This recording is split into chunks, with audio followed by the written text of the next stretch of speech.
Dans la fonction publique, la fidélisation des agents les plus performants est devenue un enjeu stratégique. Face à une concurrence accrue du secteur privé, les collectivités territoriales, établissements publics et administrations centrales peinent parfois à retenir leurs meilleurs éléments. Pourquoi ces talents choisissent-ils de partir ?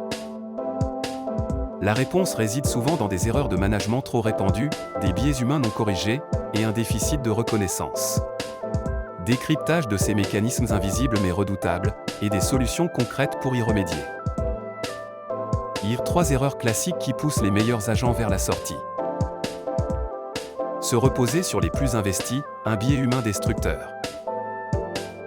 Dans toute organisation, il est tentant de s'appuyer sur les agents les plus fiables, les plus engagés, ceux qui ne rechignent jamais à la tâche. Cette logique, souvent inconsciente, mène à une surcharge de travail inéquitable.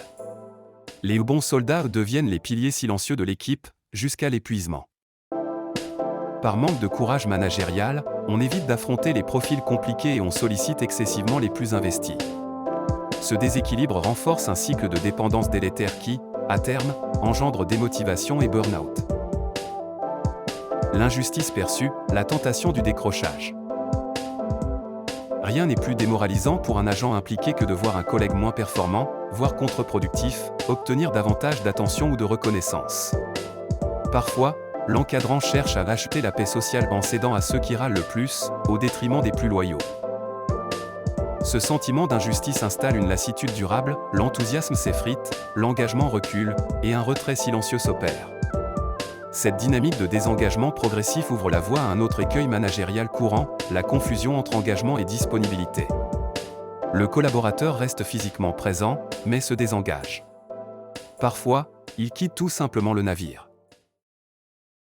La subjectivité du mérite, l'engagement pris pour acquis. Nombreux sont les managers publics convaincus de reconnaître leurs équipes.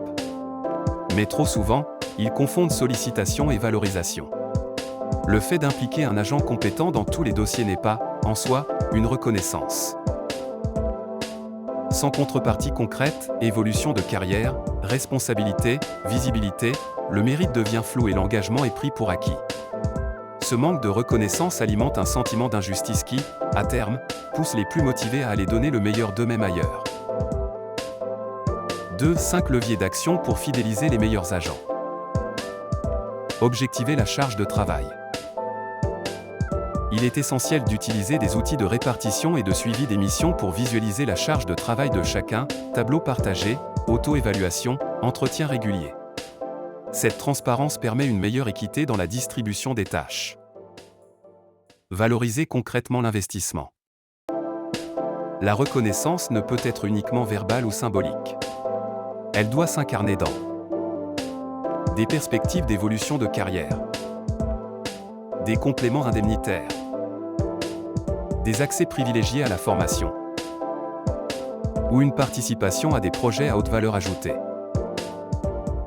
Par exemple, la ville de Rennes a mis en place un dispositif de valorisation individuelle permettant aux agents particulièrement impliqués dans des projets complexes d'accéder plus rapidement à une promotion interne ou à des primes exceptionnelles.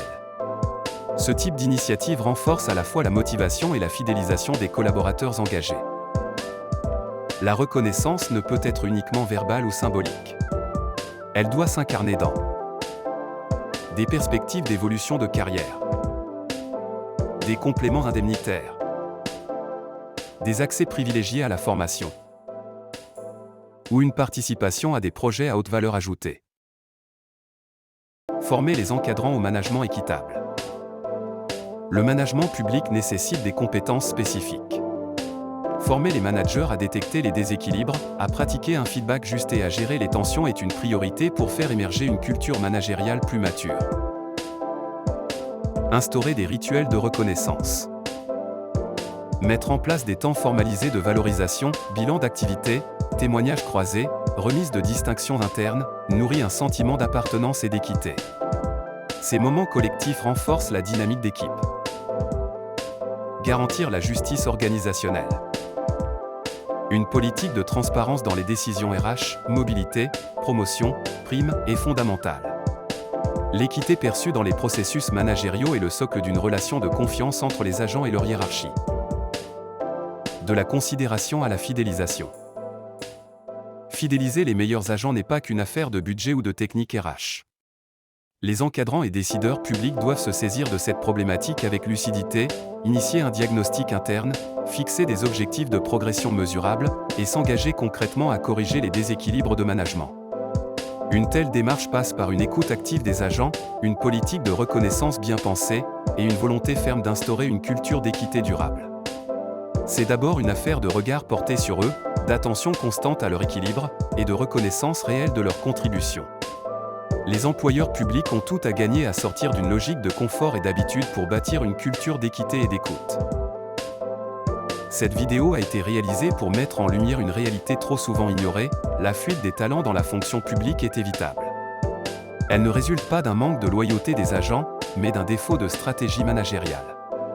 Une approche plus humaine, plus juste, plus transparente permettrait de transformer les équipes en véritables collectifs durables. Il est temps de considérer nos meilleurs agents non comme des ressources, mais comme des forces vives à préserver. Vous avez aimé cette vidéo? Laissez-nous un message et n'hésitez pas à la partager et à nous laisser un commentaire. À bientôt.